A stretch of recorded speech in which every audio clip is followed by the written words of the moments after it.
Good morning. आज हमारा GST के आरसीएम में हम लोगों ने थ्योरी करी थी लास्ट क्लासेस के अंदर। आज उसका practical questions and question answer session हम लोग ले रहे हैं। ठीक है, तो चैप्टर आप लोग निकाल लीजिए।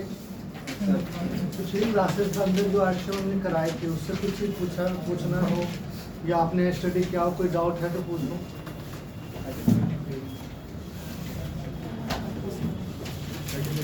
पेज नंबर क्या था अपना?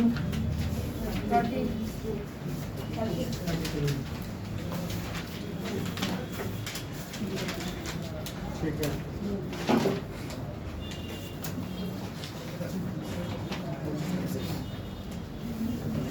अब आते हैं। हमने आरसीएम में आपको बताया था कि जो आरसीएम है वो किसकी लायबिलिटी है?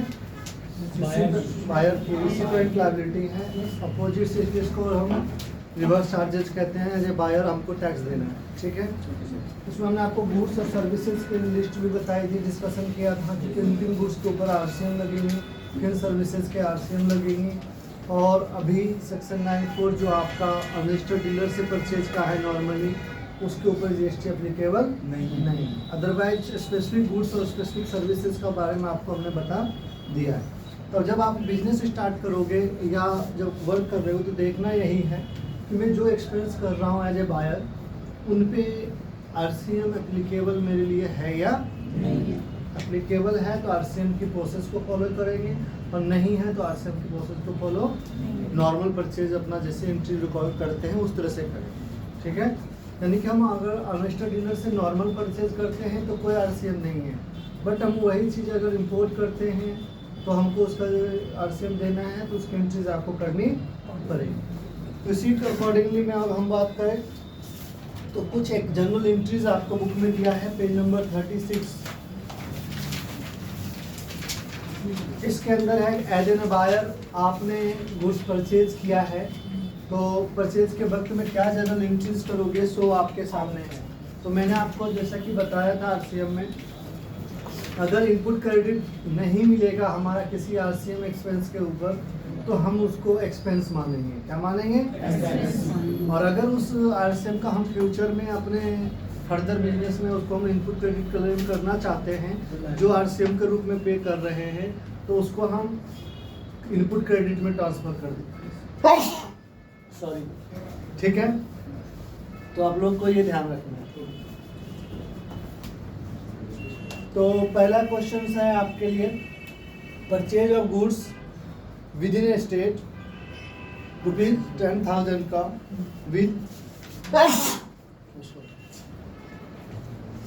With IGST. बोला स्टेट के अंदर है, तो स्टेट में आपको पता है जीएसटी में उन्होंने बोला है कि गुड्स जो हम परचेज कर रहे हैं वो कितना कर रहे हैं?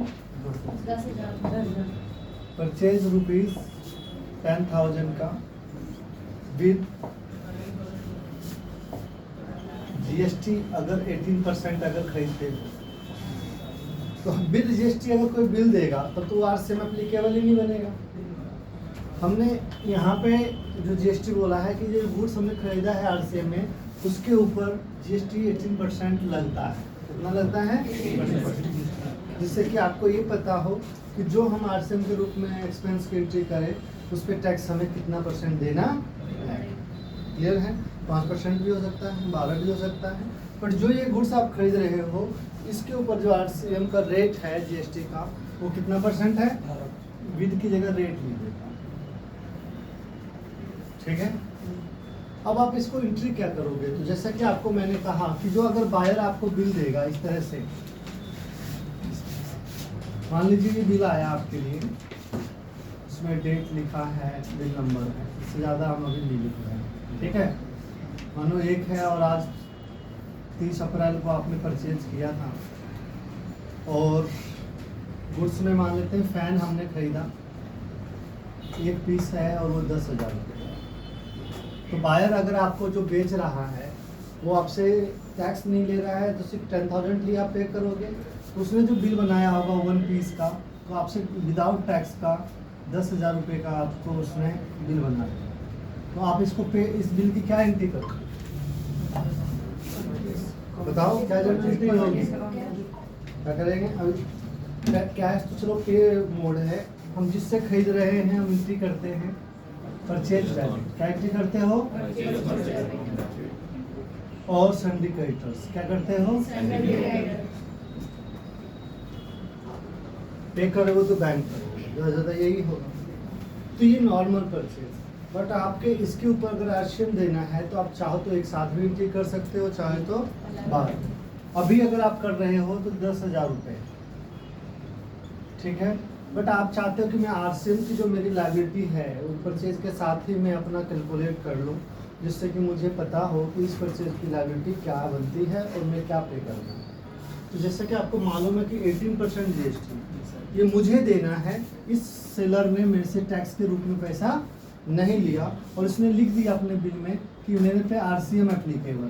क्या एप्लीकेबल है, तो आरसीएम जब इसके ऊपर एप्लीकेबल होगा तो ये हमें सिर्फ सामान का प्राइस देगा, उस पर टैक्स चार्ज नहीं करेगा।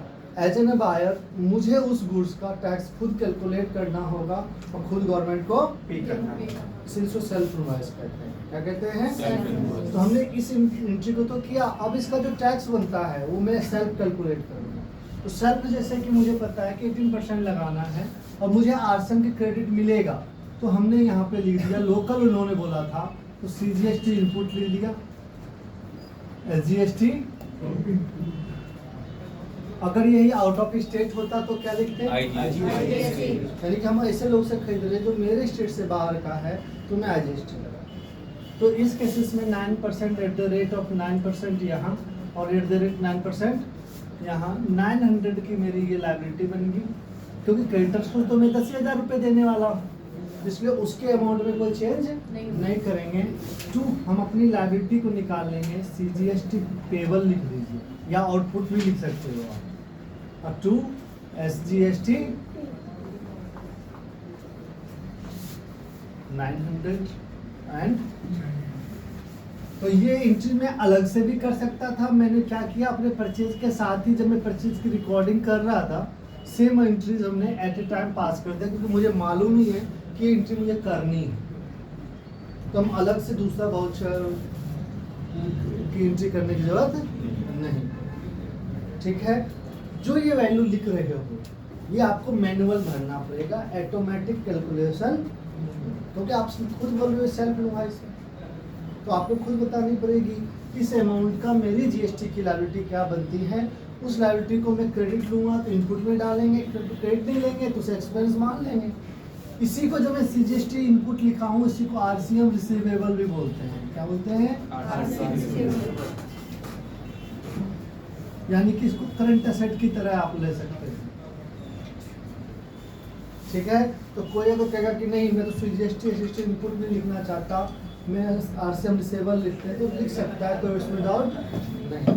अब फर्दर क्या है, तो पहले मैं अपने क्रेडिटर्स को पे करूँगा, तो वो तो आप पेमेंट जैसे आज तक करते आ रहे हैं ऐसे पे करिएगा। उनको 10,000 रुपये देना है तो sundry creditors account debit to bank कर लेंगे 10,000 से। तो वो लायबिलिटी तो पार्टी की लायबिलिटी तो एज इट इज है। मेरी लायबिलिटी अब क्या बनी है कि ये जो भी टैक्स है वो गवर्नमेंट को देना है। तो as a recipient payment, recipient payment करना है टैक्स, आप एंट्री क्या करो, तो आप क्या करोगे, CGST payable debit, SGST payable debit to bank. यहाँ लिख दोगे being RCM liability for the month, मान लेते हैं मे, पे टू गवर्नमेंट ऑन जिस भी सर्विसेज के लिए हो उन सर्विस का नाम लिख दोगे। मान लो एडवोकेट के बिल के लिए दिया तो एडवोकेट्स लिख दिया, हमने डायरेक्टर्स के लिए दिया तो डायरेक्टर का लिख दिया, काजू खरीदा कैश क्लीनर्स तो फिर लिख दिया ऑन द कैश क्लीनर्स, क्योंकि बिजनेस तो मेरा एक ही होगा ना और उसी पे आरसीएम चलेगी, 10 ट्रांजेक्शन बनने की जरूरत नहीं आएगी। तो हम अपनी नरेशन इसलिए लिखेंगे कि मुझे पता रहे। तो आपने 900 की लायबिलिटी यहाँ पे बनाई थी, 900 पेमेंट कर दिया टू बैंक, आपकी लायबिलिटी यहाँ पे डिस्चार्ज हो गई, मेरी गवर्नमेंट को लायबिलिटी नहीं है। अब मुझे क्या बेनिफिट लेना है भविष्य में, जब इसकी इनपुट क्रेडिट करूँगा वो कब होगा, मैं इसको बेचूंगा, क्या करूंगा? तो मैं जब किसी को बेचूंगा मैं तो टैक्स कलेक्ट करूंगा, वो तो मेरे लिए आरसीएम के अंदर नहीं है। तो मैं जब उसकी टैक्स कलेक्ट करूंगा तो मैं जो बिल बनाऊंगा वो टैक्स इनवॉइस बनाऊंगा। क्या बनाऊंगा? मैं इस बिल को डिलीट कर दूं, सॉरी मिटा दूं। समझ गए ना आप सेल्फ इनवॉइस क्यों बनाते हैं हम लोग? अब इस कंडीशन के ऊपर मान लो जी अब हमने बिल बनाया, यहाँ पे हमारी कंपनी का नाम आ जाएगी, मान लीजिए कुछ है SSP EV skills A6 Delhi, bill number 01, date 1 May 23, और बायर का नाम लिख दीजिए,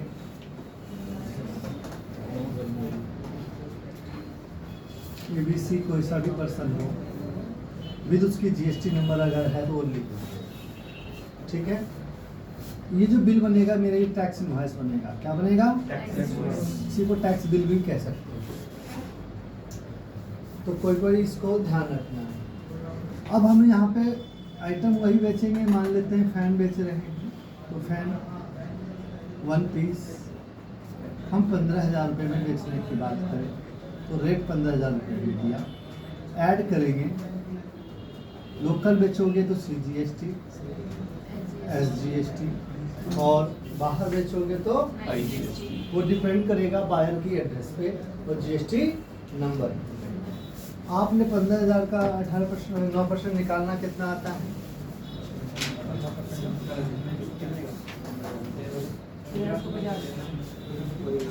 1350 डॉलर।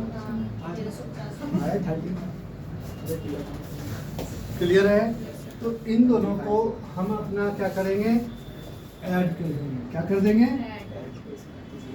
जो हमारा ये ऐड होगा कितना हो गया?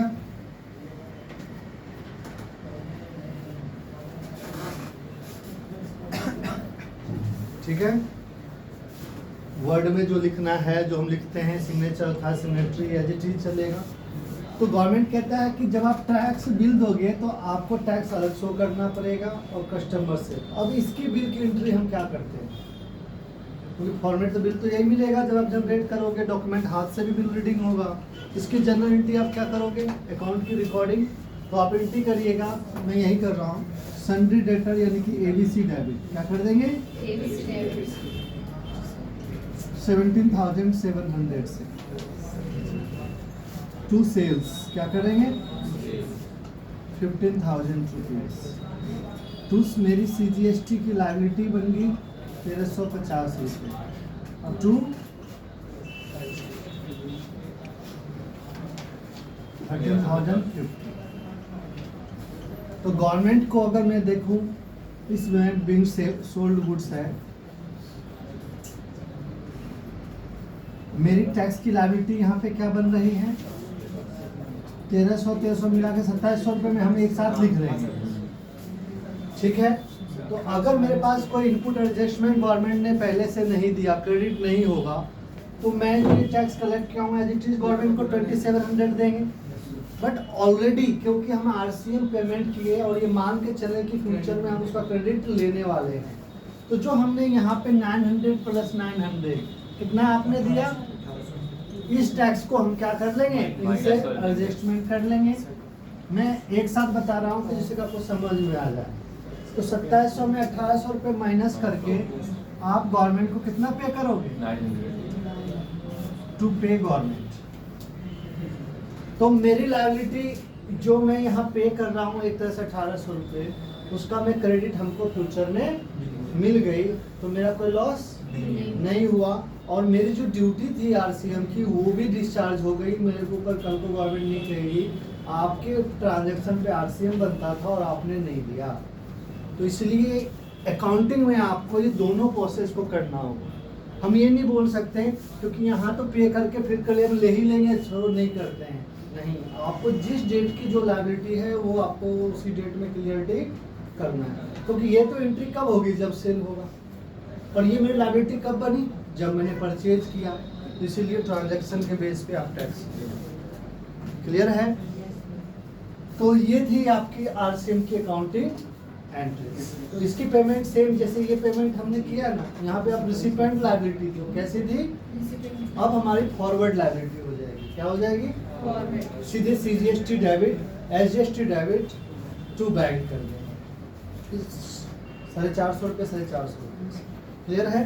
बट इनकी एंट्री होती है जो मैंने एक ही साथ आपको माइनस किया है, एंट्री होती है जब मैं आपको इसकी इनपुट क्रेडिट स्कीम समझाऊंगा, तब बताऊंगा कि कौन सीजीएसटी किससे एडजस्ट होगा, एसजीएसटी किससे होगा, आईजीएसटी किससे होगा। अभी हम उस कंसोल पे नहीं पढ़े हैं, तो इसलिए मैंने अभी ग्रॉस पे आपको समझाया। ठीक है, यानी कि सिंपल समझ लो, मैं गवर्नमेंट को सिर्फ 900 देने वाला हूँ। कितना देने वाला हूँ? 900। क्लियर होगी बात है? तो ये थी आरसीएम की अकाउंटिंग एंट्रीज जो आपको करनी थी आपके बुक में। अब हम बोर्ड के ऊपर समझ में आ गई सबको। अब अपने बुक्स में देखिए, जो मैं पढ़ने जा रहा हूँ सेम टू सेम इन्होंने किया। Purchase goods from the within state, purchase account debit 10,000 से किया।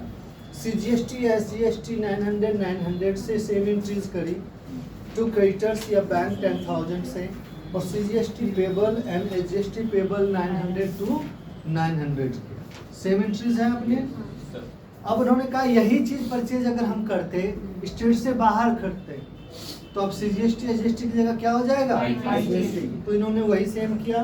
परचेज अगर हम बाहर कर रहे हैं तो परचेज डेबिट वही 10,000, IGST input account 1800, to creditors 10,000 और आईजीएसटी पेबल 1800, सेम चीज है। फिर उन्होंने कहा गवर्नमेंट अगर हम इंपोर्ट करते हैं तो क्या करेंगे, तब भी इंपोर्ट हमारा बाहर से हो रहा है, आउट ऑफ स्टेट हो रहा है, तो वो भी इन्होंने लिखा purchase account debit 10,000, IGST 1800 rupees, to sundry creditors और टू आईजीएसटी पेबल। नोट इन्होंने दिया, in each situation above the net effect has been shown through the single compound journal entries. However, students are advised to pass separate entry, raise GST liabilities and pay. ठीक है, मैंने ये हुआ एक साथ हमने किया।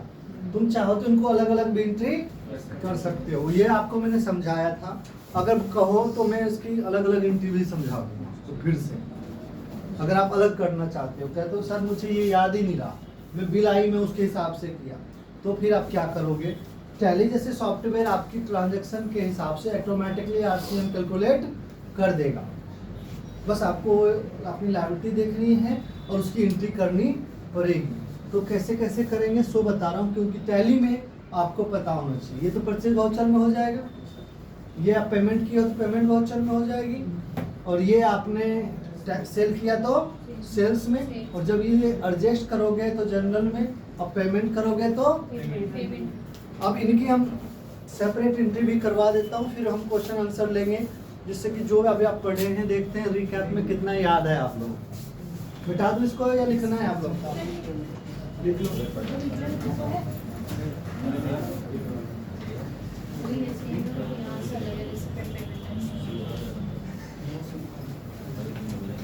सिर्फ इन्होंने अपने बुक में ये वाली एंट्रीज नहीं किया है, और सेल वाला भी जो मैंने समझाया ये थोड़ा मिस है उसमें, अदरवाइज चीजें आप नोट डाउन कर लीजिए।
इधर वाला बिठाओ लगता है।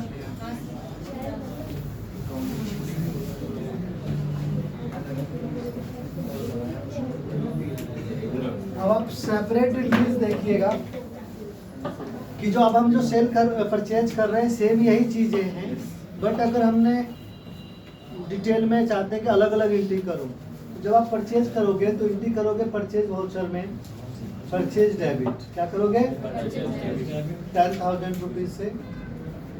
चाहे इंपोर्ट करोगे तो इंपोर्ट परचेज डेबिट करोगे, ठीक है। टू सर्विस अगर होगा, जैसे डायरेक्टर का फीस लिया है उस पर हमको आरसीएम देना है, तो directors fees account debit to syndicator या बैंक कर देंगे, क्या कर देंगे क्रेडिटर्स क्रेडिट 10,000। तो ये जनरल एंट्री किसमें हो जाएगी परचेज में। अगर एक्सपेंस करके जनरल में भी कर सकते हो, किसमें कर सकते हैं कब, जब कि मैं directors fees account debit to party कर रहा हूँ, तो हम इसको जनरल भी एंट्री कर सकते हैं क्योंकि एक्सपेंस की ड्यू की एंट्री कर रहे हैं। गुड्स है तो आपको परचेज में करनी पड़ेगी। अगेन अब इसकी लायबिलिटी आपको पता चल जाएगा जब एंट्री करोगे उसी समय कि जो मुझे इनकी आरसीएम देनी है। तो अब आरसीएम लायबिलिटी के लिए एंट्री क्या करोगे,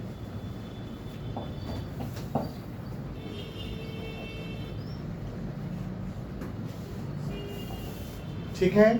तो वो आपको पता चली कि जिसका 10,000 का देना है, अगर आप क्लेम नहीं करना चाहते तो आरसीएम एक्सपेंस लिखोगे, क्या लिखोगे ऑब्लिक में लिख रहा हूं आरसीएम रिसीवेबल लिख दो, क्या लिख दो आरसीएम रिसीवेबल, जिसको इनपुट भी कहते हैं, क्या कहते हैं debit to CGST payable to SGST payable या आईजीएसटी भी लिख सकते हैं, ठीक है। क्रेडिट मान लीजिए अभी इसी कंडीशन पे चलते हैं तो 1800 900 900 ये रिसिपेंट लायबिलिटी हमने बनाया, तो इसलिए ये जर्नल वाउचर में करेंगे, किसमें करेंगे जर्नल वाउचर जेबी में, ठीक है। नरेशन लिख देंगे being RCM liability raised against the purchase of that expenditure, जो भी होगा विद बिल नंबर का डिटेल पार्टी का डिटेल सब लिखो। ये हम सेपरेट एंट्री कर रहे हैं, कैसे कर रहे हैं सेपरेट। अब हम आरसीएम लायबिलिटी पे करेंगे,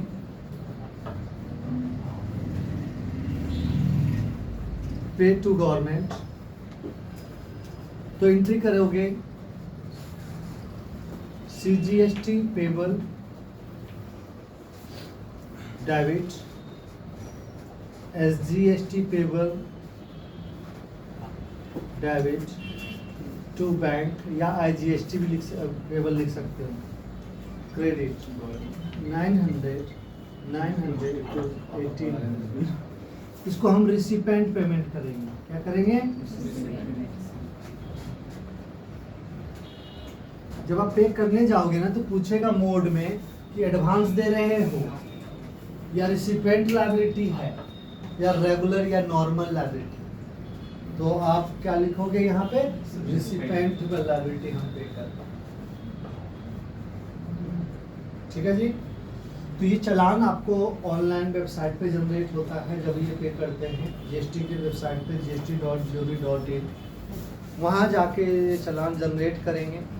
सीजीएसटी का जो कॉलम मिलेगा आपको या आईजीएसटी का कॉलम, वहाँ पे ये वैल्यू लिखना होगा, सीजीएसटी में 900 एसजीएसटी में 900, फिर ऑनलाइन अपने बैंक से या काउंटर पे जाके जैसे भी मोड ऑफ पेमेंट का सोर्स करो उससे पे, ठीक है।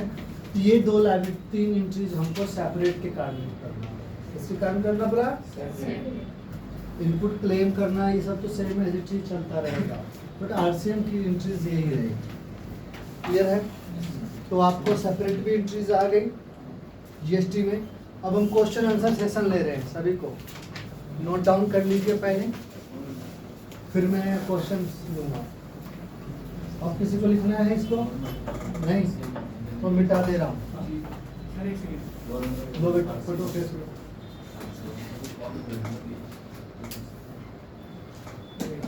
हो गया? क्लियर आ रहा है ना फोटो में? तब वो फोटो खींचो पढ़ नहीं पाओ, लिखे भी नहीं, ऐसा नहीं करना। चलो जी, ओके, नाउ क्वेश्चन आंसर्स ले रहे हैं। Who is liable pay GST? Normally supplier होता है फॉरवर्ड चार्जेस, ये जरूर लिख देना। In condition of forward charges normally supplier have to liable pay GST. Normally कौन है? सप्लायर है। सेकंड क्वेश्चन लिख रहे हो ना सब लोग अपने अपने बुक में, पेंसिल से लिखना। सर पहले नॉर्मली हाँ बोलो, normally supplier has to pay GST liability. Forward charges कहते हैं, याद रखने के लिए लिख लोगे अंडर फॉरवर्ड चार्जेस।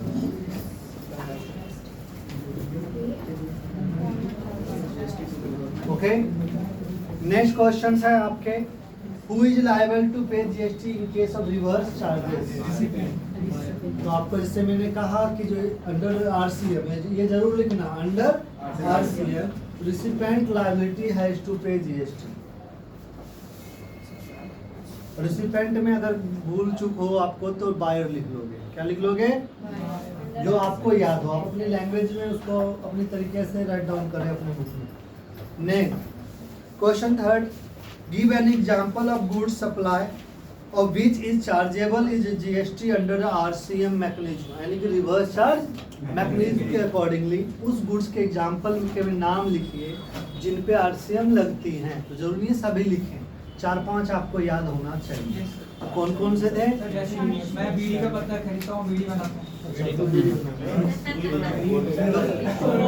उन्होंने बोला बीड़ी लीव्स हैं, तम्बाकू प्रोडक्ट लीव्स हैं, कॉटन सिल्क यार्न था, कॉटन था और कैश्यू नट्स था। नोट सिल्ड नोट पिन। नोट सिल्ड का मतलब है प्रोसेस नहीं किया। जैसे मूंगफली किसान क्या करता है, पूरे छिलके के साथ निकाल के बेच देता है, और वही दूसरा आदमी क्या करता है, उस छिलकों को क्या करता है, भूनता है, फिर पैकेट में निकालता है। हल्दीराम क्या करता है, उसको भी निकाल के तरीके से बेचता है, उसे सील्ड और फील्ड कहेंगे। और नोट का मतलब ऐसा प्रोसेस नहीं हुआ। तो ऐसे 5 आइटम का नाम आप यहाँ पे लिख दोगे। एज ए बायर खरीद रहे हो तो आपको टैक्स देना होगा, और बायर कौन? ट्रेडर। बायर भी कौन? Trader. Second, Who is liable to pay GST in case of the import of goods? कौन है liable? जो इम्पोर्ट करवा रहा है। जो इम्पोर्टर से इम्पोर्टर बोलते हैं। क्या बोलते हैं? Importer. Importers liability pay GST under RCM.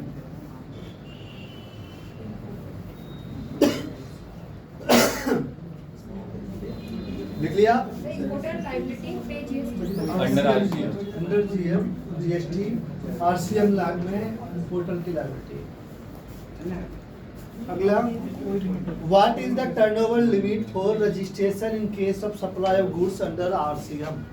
RCM के अंदर जीएसटी रजिस्ट्रेशन की हमारी लायबिलिटी की लिमिट क्या है? तो कोई ट्रांजैक्शन वो लिमिट नहीं है, सिर्फ ट्रांजैक्शन लिमिट है। अब हम लिखोगे एज ए बायर और at time of starting, right time हाँ राइट टाइम लिख लो, स्टार्टिंग लिख लो, आरसीएम परचेज। जब भी हम आरसीएम की गुड्स खरीदेंगे हमारी लायबिलिटी बन जाएगी। टर्नओवर नहीं है, लिमिट नहीं है, नो लिमिट लिख सकते हो एक वर्ड में, ठीक है। बट हमारी आरसीएम की लायबिलिटी तभी बन जाती है जैसे हम वो सामान खरीदते हैं, और तभी हमको रजिस्ट्रेशन करवाना पड़ेगा। आगे, can output tax under RCM reverse charge be paid utilize ITC? जो आरसीएम की आउटलेट लायबिलिटी है, जो आपने 900 निकाल के पे किया गवर्नमेंट को एज ए रिसिपेंट, क्या वो इनपुट से एडजस्ट हो सकता है? नो, वो तो सेल से एडजस्ट होगा ना। आरसीएम अपने इनपुट से एडजस्ट हुआ क्या? यानी जब परचेज किया उसकी जो टैक्स बनी मेरे को एज ए रिसिपेंट, हमने एज इट इज गवर्नमेंट को पे किया था, किसी इनपुट से एडजस्ट किया क्या? तो ये लिख सकते हो कि आरसीएम लायबिलिटी, ये नहीं बोला आरसीएम इनपुट, क्या बोला है? RCM liability can not be discharge against input tax credit. क्या लिखोगे? RCM liability cannot be discharged against input tax credit। उसे ITC बोलते हैं। इनपुट टैक्स क्रेडिट को क्या बोलते हैं? ITC। वो हमें पे करना पड़ेगा।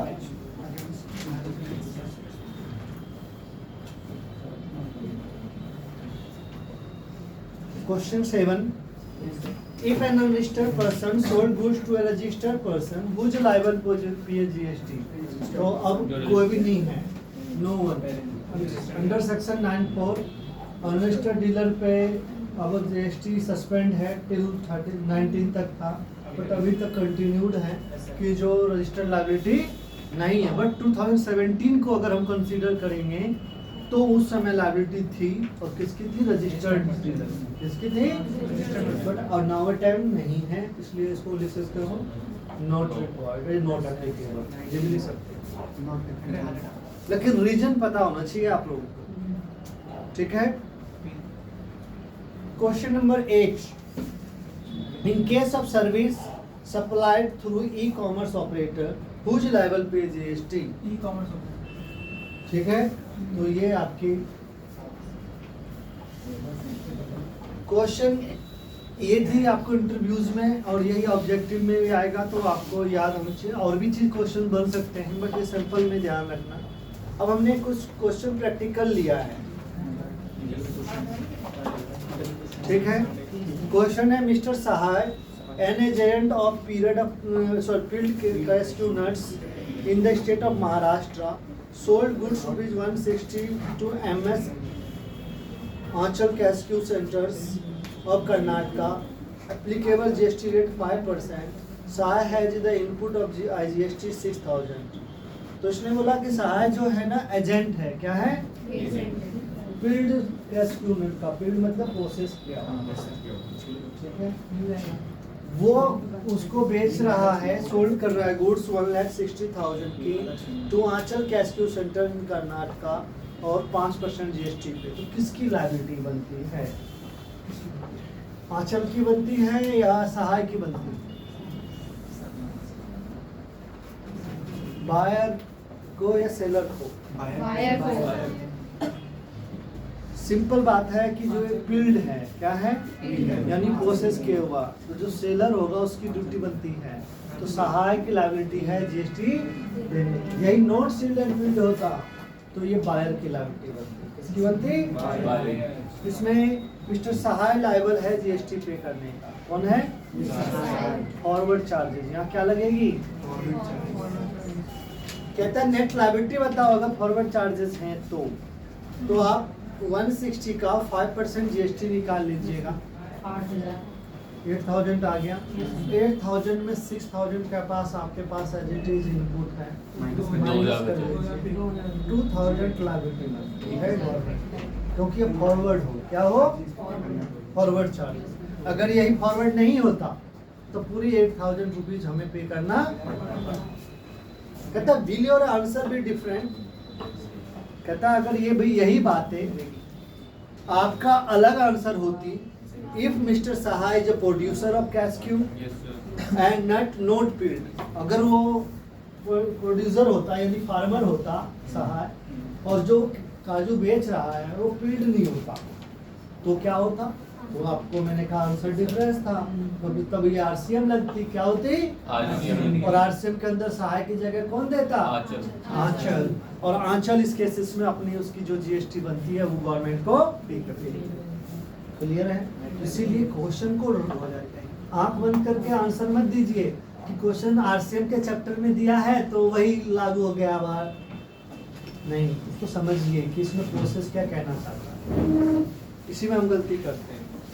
Question 2, sterling silk limited means manufacturer cum the seller of silk yarn and the state of West Bengal during the month of October 20 it supplied 1000 kg of silk yarn 300 per kg to Eastern Steel Limited।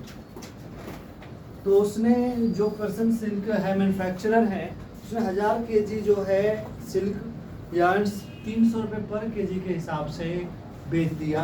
किसको दिया? Eastern को। ठीक है, कहता है उस पर GST 5% था। स्टर्लिंग इंटरप्राइजेज हैज इनपुट इतने रुपए, उस पास इनपुट भी है। ठीक है सर, कहता है हु इज लायबल, इसमें सिल्क यार्न है, मैन्युफैक्चरर है, क्या नाम है उसका? स्टर्लिंग, सिल्क स्टर्लिंग का। तो स्टर्लिंग तो जब बेचेगा तो जीएसटी लेगा नहीं, और ये लायबिलिटी किसकी बनेगी? ईस्टर्न की। किसकी लायबिलिटी है? तो लिख दो under RCM GST liable of the eastern liability. किसकी लायबिलिटी है? ईस्टर्न का। कहता है find the net liability, liability कितनी होगी ईस्टर्न की? तो जो वो अमाउंट है 1000 into 300 मल्टीप्लाई कर लेना, उस पर 5% जीएसटी जो भी बनेगी 15,000 10,000 माइनस करने के बाद क्यों माइनस कर रहा है? इनपुट थोड़ी मिलेगा आरसीएम में।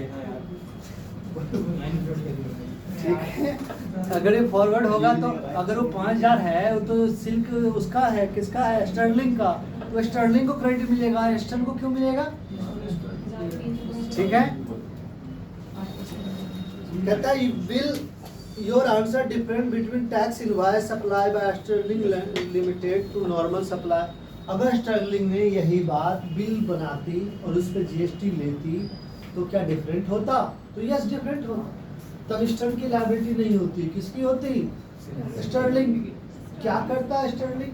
जो 3 लाख का 15,000 टैक्स या 8,000 बना आपका, उसमें से जो ये इनपुट बना है 5,000 रुपये वो माइनस कर लेता और वो जो रिमेनिंग होती है वो गवर्नमेंट को पे। तो फॉरवर्ड है, नॉर्मल इंट्रीज हो जाती है। तो देखो पूरी चैप्टर के मिला के क्वेश्चंस आपको दी गई है, इसलिए क्वेश्चन आंसर्स करना है। बाकी 1-2 क्वेश्चंस हैं उसे आप खुद करोगे, मैं नहीं कर रहा, इसमें नहीं ले रहा। अब आपको मैं सेल्फ स्टडी के लिए कुछ चीज दे रहा हूँ जो आप पूरे आरसीएम में पढ़े थे। पेज नंबर 41 पे आ जाओ। लिखा पूरी समरी एक साथ दे दिया हमने कि जो आरसीएम किन किन सर्विसेज के ऊपर है, किन किन गुड्स के ऊपर है, जिससे कि आपको परेशानी नहीं हो। तो लिखा गुड्स ट्रांसपोर्ट एजेंसी अगर है, जीटीए है, तो लायबिलिटी सप्लायर तो गुड्स ट्रांसपोर्ट एजेंसी है, लेकिन इसकी लायबिलिटी फैक्ट्री ओनर को पड़ेगी जो जिसका गुड्स वो ट्रांसपोर्ट एजेंसी ले जा रही है, जिसका गुड्स ले जा रही है। Societies, cooperative society, registered person, body corporate, partnership firm, casual taxable person located in the taxable. ठीक है, आगे लीगल सर्विस बाय एडवोकेट्स। अगर एडवोकेट है और वो लीगल सर्विस दे रही है, कौन है और किसको दे रही है सो देखो। कहता इंडिविजुअल एडवोकेट है। एडवोकेट जो है वो क्या है? इंडिविजुअल, अकेले, खुद वकील है और केस लड़ रहा है किसी कंपनी का, या एडवोकेट है या और फर्म ऑफ एडवोकेट, उन्होंने कुछ एडवोकेट के साथ मिलकर फर्म बना रखी है, वो है। तो आपको वो अगर सर्विस लीगल दे रहे हैं और किसको दे रहे हैं? Any business identity located in taxable territory, किसी भी बिजनेस को दे रहे हैं। किसको दे रहे हैं? जो इंडियन टैक्सेबल टेरिटरी में रहता हो, तो उनके ऊपर आरसीएम बनेगी। तो जैसे कि मानो आईसीए आज एक वकील से कोई सर्विसेज लेती है, तो आईसीए की ड्यूटी बनती है कि उस वकील के फीस पे आरसीएम पे करे, वकील उससे टैक्स नहीं ले। ठीक है, इन्हीं चीजों को आपको पढ़ना है। Service supplied arbitrals tribunals of the business identity. तो कोई भी ट्रिब्यूनल है और ट्रिब्यूनल आपको कोई सर्विस दे रहा है, केस स्टडी में ही होता है, तो उस केस में भी बोला गया है कि उस ट्रिब्यूनल को तो टैक्स आपसे नहीं लेगा, लेकिन जो जैसे कि मैं कल इनकम टैक्स में दिक्कत आ गई तो मैंने उस केस कर दिया, अपील कर दिया ट्रिब्यूनल में, तो ट्रिब्यूनल में जो फीस लगेगी ट्रिब्यूनल तो नहीं लेगा, बट उसका आरसीएम एज ए बायर हमको देना पड़ेगा। ठीक है, service supplied by the central government, state government, union territory, local authority, renting movable property. आप गवर्नमेंट का कोई बिल्डिंग लेते हो किराए पे, लेकिन वो बिल्डिंग किसकी है? गवर्नमेंट की। ठीक है। सर्विस है डिपार्टमेंट का, स्पीड पोस्ट, पार्सल पोस्ट, ये सब आप करवाते हो। तो गवर्नमेंट बोला सेंट्रल गवर्नमेंट, स्टेट गवर्नमेंट ये सर्विस देगी, और किसी भी कंपनी को जो टैक्सेबल है, बिजनेस कर रहा है, तो उस कंपनी की लायबिलिटी बनती है उनके रेंट पे, उनके पार्सल पे जीएसटी पे करे। ठीक है। तो ये चीजें आपको पढ़ना है। मेरे बताने से अभी सुनोगे, 2-3 सुन लिए फिर चले याद नहीं होगा। इसको आप पूरे रेट 14 सर्विसेज हमने ऐसे लिए हैं जिनको आपको रीड आउट करना है। ठीक है। जहाँ भी डाउट होगा हम नेक्स्ट क्लास में देखेंगे इन चीज़ों को, आप इसको रिव्यू कर दोगे। ठीक है।